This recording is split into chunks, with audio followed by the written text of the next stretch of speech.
Another important point is about the internet value.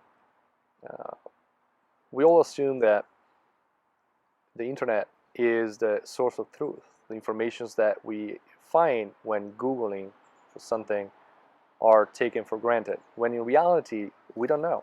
We just don't know. I think the real power of Web3 will be to really authenticate and verify informations and records that will be transferred over the net. To understand that, we really have to go back to the 1960s when the Department of Defense created ARPANET. Back in the day, ARPANET was a vehicle for the Army to communicate during wartime when the telephone lines were down. So there was no real need to question the validity and the authenticity of what was said from an Army member to the other Army member. But as the ARPANET transitions into the internet and the global world became the actor and the audience of these informations, we really don't know who's on the other side of the line.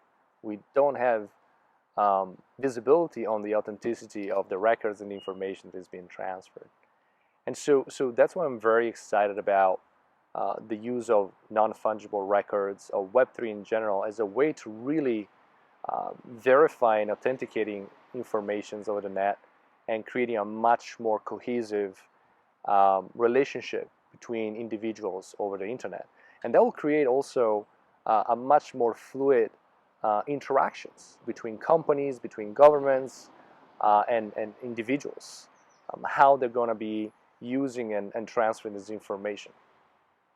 And also change the nature of middlemen that currently are in the mix because of this lack of trust. We think about insurance companies or auditor or trust companies.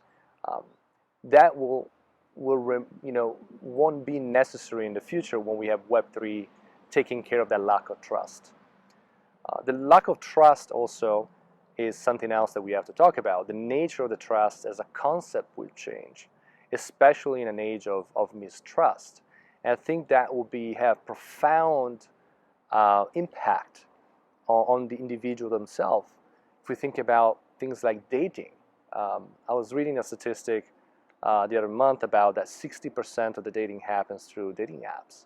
And we also don't know who's on the other side, what they're saying is legit. So something so basic, I think, will have profound changes in the way that we're going to interact with the applications and with each other in the back.